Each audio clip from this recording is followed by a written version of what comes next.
Bougainvillea ഇപ്പം ജനുവരി ഫെബ്രുവരി ഇങ്ങനെ തണുപ്പേറിയ സമയത്താണ് ഈ ബൊഗൈൻവില്ല ഇപ്പം പൂത്തുകൊണ്ടിരിക്കുന്നത് അല്ലേ. ബൊഗൈൻവില്ലയാണ് ഇപ്പോഴത്തെ ഒരു ട്രെൻഡ്. നല്ല ഭംഗിയോട് കൂടിയാണ് ഇപ്പോൾ ഈ ബൊഗൈൻവില്ല നിൽക്കുന്നത്. പല കളറ്, ചുമപ്പുണ്ട്, മഞ്ഞയുണ്ട്, റോസുണ്ട്, ഓറഞ്ചുണ്ട്, ഇങ്ങനെ ഓരോ കളറുണ്ട് കേട്ടോ. പല കളറോട് കൂടി ബൊഗൈൻവില്ല ഇവിടെ നിൽക്കുന്ന കാണും. എന്ത് ഭംഗിയാണെന്ന് നോക്കിക്കല്ലേ. ഇതെല്ലാം ഞാൻ എവിടെയും യാത്ര പോകുമ്പോൾ അവിടെ കാണുമ്പോൾ ബൊഗൈൻവില്ല അവിടെയൊക്കെ പല വീടുകളിലൊക്കെ ഉണ്ടല്ലോ ബൊഗൈൻവില്ല. അതിൻ്റെ കളറ് നോക്കി ഓരോ കമ്പ് ഞാൻ ഒടിച്ച് വെച്ച് ഇത്രയും വളർത്തി വളവും ഇട്ട് കൊടുത്ത് ഇങ്ങനെ ഞാൻ ആക്കിയതാണ് കേട്ടോ ബൊഗൈൻവില്ല. നമ്മൾ കമ്പ് ഒടിച്ച് വെച്ചാൽ മതി, നല്ലതായിട്ട് ബൊഗൈൻവില്ല നമ്മുടെ വീട്ടിലുണ്ടാകാം. നമ്മൾ ഈ 300 രൂപ, 400 രൂപ, 150 രൂപ ഒക്കെ കൊടുത്ത് 1000 രൂപ വരെ ഒന്നും കൊടുത്ത് നമ്മളിപ്പം ബൊഗൈൻവില്ല മേടിക്കേണ്ട കാര്യമില്ല. നമ്മൾ യാത്ര പോകുന്നിടത്തൊക്കെ പലയിടത്തും ഉള്ളതുണ്ടെങ്കിൽ അവിടുന്ന് ഓരോ കമ്പ് ഒഴിച്ച് നമ്മൾ ചട്ടി കൊണ്ട് കുത്തി വെച്ചാൽ മതി, വെള്ളം ഒഴിച്ച് കൊടുത്താൽ മതി. നല്ലതായിട്ട് നമ്മുടെ ബൊഗൈൻവില്ല കിളുത്ത് വരികയും ചെയ്യും. ഒരുപാട് ഇത് കണ്ടോ ഈ കളറ്. നമ്മളിത് പൂ പോയി കഴിയുമ്പോൾ ഇവിടെ തൊട്ട് കട്ട് ചെയ്ത് കൊടുക്കണം. എന്നിട്ട് ഈ ഇലയും കട്ട് ചെയ്ത് കൊടുക്കണം. നിറച്ചും പൂവുണ്ടാവും. ഒരുപാട് കമ്പ് നീട്ടി കൊടുക്കേണ്ട കാര്യമില്ല. നമുക്ക് ബഡ് പോലെ ഇങ്ങനെ നിന്നു കണ്ടോ. ഇതധികം കളരവില്ല കണ്ടോ. ഇത്രയേ ഉള്ളൂ. നമുക്ക് ചെയ്യാവുന്ന ജോലിയെ തന്നെയാണിത്. ചെറിയ രീതിയിൽ തന്നെ നമുക്കിത് വളർത്തിയെടുക്കാൻ പറ്റും. ഇത് കണ്ടോ, ഇതായി വരുന്നതേ ഉള്ളൂ. തീരെ ചെറുതാണിത്. ഇതിലാണ് പൂവുണ്ടായി നിൽക്കുന്നുണ്ട്. ചെറിയൊരു കമ്പ് കൊണ്ട് വെച്ചത്. ഇതിൽ നിന്നുണ്ട് പൂവായി വരുന്നുണ്ട്. ഇവിടെയൊക്കെയാണ് പൂവായി വരുന്നത്. ഈ തണ്ടിൻ്റെ ഇലയുടെ മേൽഭാഗത്ത് പൂവായി വരുന്നത്. ഇതിന് വളമൊക്കെ ഇട്ട് കൊടുത്തുകൊണ്ട് ഇത്രയും വളർന്നാൽ മതി. ഈ ഒരു ചെടിക്ക് നമ്മൾ വില ചോദിച്ചാൽ 300 രൂപയാണ്. ഇപ്രാവശ്യം ഞാൻ മാരാമണ് പോയി ചോദിച്ചപ്പോൾ 300 രൂപ ചോദിച്ചു. ഇതിൻ്റെ കൂടെ ഇത്രയും കാണും. ഇത്രയും ഉള്ളതിന് 1000 രൂപയാണ്. എന്തിനാ നമ്മൾ പൈസ കൊടുത്ത് വെറുതെ മേടിക്കുന്നത്? ഇപ്പം പുതിയ മോഡൽ ഇറങ്ങിയിട്ടുണ്ട്, ചുമപ്പും മഞ്ഞയൊക്കെ. ഇതുപോലത്തെ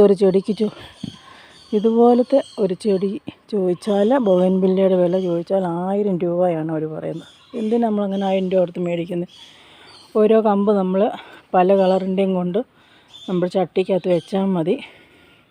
നല്ല രീതിയിൽ തന്നെ ബൊഗൈൻവില്ല ഉണ്ടാകും. അതുപോലെ ബൊഗൈൻവില്ല ചട്ടിക്കകത്ത് മണ്ണ്, സ്റ്റെറാമിലെ ചാണകപ്പൊടി, ചകിരിച്ചോറ് ഇവ എല്ലാം കൂടി ചേർത്ത് നമ്മൾ മിക്സാക്കി വെച്ചതിന് ശേഷം വേണം നമ്മൾ ചട്ടിയിൽ ഇതുപോലെ ബൊഗൈൻവില്ലയുടെ കമ്പ് കൊണ്ട് നടാൻ കേട്ടോ. നോക്കി ഈ റോസ് കളർ എന്ത് ഭംഗിയാണ് നോക്കി കാണാൻ. അത് തന്നെയുമല്ല, ഇതിൻ്റെ മണ്ടയ്ക്ക് ഇങ്ങനെ ഉണ്ട് മൊട്ട് കണ്ടോ. ഈ മൊട്ടോടുള്ള ചെടി കൊണ്ട് നടണം കേട്ടോ. അപ്പോൾ ഇത് നല്ലൊരു ഡിസൈനാണ്. ഇതിന് മണ്ടയ്ക്ക് ഇങ്ങനെ ഈ ഒരു വെളുത്ത മൊട്ട് വന്ന് നിൽക്കും. നല്ല ഭംഗിയുണ്ട് കാണാൻ. ഞാൻ ഒരു ചട്ടി 2 കളർ വെച്ചാൽ നട്ടത് കേട്ടോ. പക്ഷേങ്കിൽ ചിലത് ഉണങ്ങിപ്പോയി, ബാക്കിയുള്ളതൊക്കെ കിളുത്തു. എൻ്റെ ചെടിക്കെല്ലാം മണ്ടയ്ക്ക് ഇതുപോലെ മുട്ട് പോലുള്ള സാധനമുണ്ട്. നല്ല ഭംഗിയാണ്. ഇത് 2 കളറാണ്. ചട്ടിയിൽ 2 കളറാണ് ഇരിക്കുന്നത്. 2 കമ്പ് നട്ടതും 2ഉം കിളുത്തു. ഒന്ന് ഈ കളറ്, ഒന്ന് ഓറഞ്ച് കളർ കണ്ടോ. ഇത് 2 കളറാണ് വരുന്നത് കേട്ടോ. ഇത് ഓറഞ്ച് വന്നു കഴിഞ്ഞിട്ട് റോസ് കളർ പോലെ ഇതിൻ്റെ മങ്ങിയ കളർ വരുന്നുണ്ട്. അങ്ങനെ ഞാൻ കമ്പ് നട്ട് ബൊഗൈൻവില്ല ഇതുപോലെ ആക്കിയെടുത്തതാണ്. ഞാനിപ്പോൾ വളവും ഇട്ട് കൊടുക്കുന്നുണ്ട്. അതുകൊണ്ട് നല്ലതായിട്ട് പൂവുണ്ടായി വരുന്നുണ്ട്. അപ്പോൾ നിങ്ങൾ ഇത് തന്നെ ചെയ്യുക. പൈസ കൊടുത്ത് നിങ്ങൾ മേടിക്കണ്ട. ഇതുപോലെ നമ്മൾ യാത്ര എവിടെയെങ്കിലും പോകുമ്പോൾ നിങ്ങൾ എവിടെ നിന്നൊക്കെ ഓരോ കമ്പ് ഒടിച്ചുകൊണ്ട് വെച്ചാൽ മതി. നല്ലതായിട്ട് കിളുക്കും. കിളുത്ത് കഴിഞ്ഞതിന് ശേഷം കമ്പ് നീണ്ട് പടർന്നു പോകാതെ കട്ട് ചെയ്ത് വിടുക. കട്ട് ചെയ്ത് വിട്ടതിന് ശേഷം അതിൻ്റെ ഇറമ്പിലത്തെ ഇലയും കട്ട് ചെയ്ത് വിടണം. എങ്കിൽ ബൊഗൈൻവില്ല നിറച്ച് ഇല കാണാത്ത രീതിയിൽ പൂവുണ്ടായി തട്ടായിട്ട് നിൽക്കും. അപ്പോൾ ഇന്നത്തെ ചെറിയൊരു വീഡിയോ കഴിഞ്ഞാൽ നിങ്ങൾ വീഡിയോ ഇഷ്ടമായ ലൈക്ക് ചെയ്യാനും കമൻറ്റ് ചെയ്യാനും മറക്കരുത്. അപ്പോൾ ഈ രീതി നിങ്ങൾ ചെയ്യുക. ഞാൻ കമ്പ് വേറെ വെള്ള കളറും ഒക്കെ കൊണ്ട് നട്ട് വെച്ചേക്കാണ്. കിളുത്ത് വരുന്നുണ്ട്. കിളുത്ത് വരുമ്പോൾ കുറച്ച് കഴിയുമ്പോൾ ഇതിൻ്റെ ഈ ഇല ഇതുപോലെ കട്ട് ചെയ്ത് കളഞ്ഞു. ഇച്ചിരി പടർന്നതിന് ശേഷമേ നമ്മൾ ഈ ഇല കട്ട് ചെയ്താവും. അതുകൊണ്ട് ഇതൊക്കെ ആയി വരുന്നതേ ഉള്ളൂ.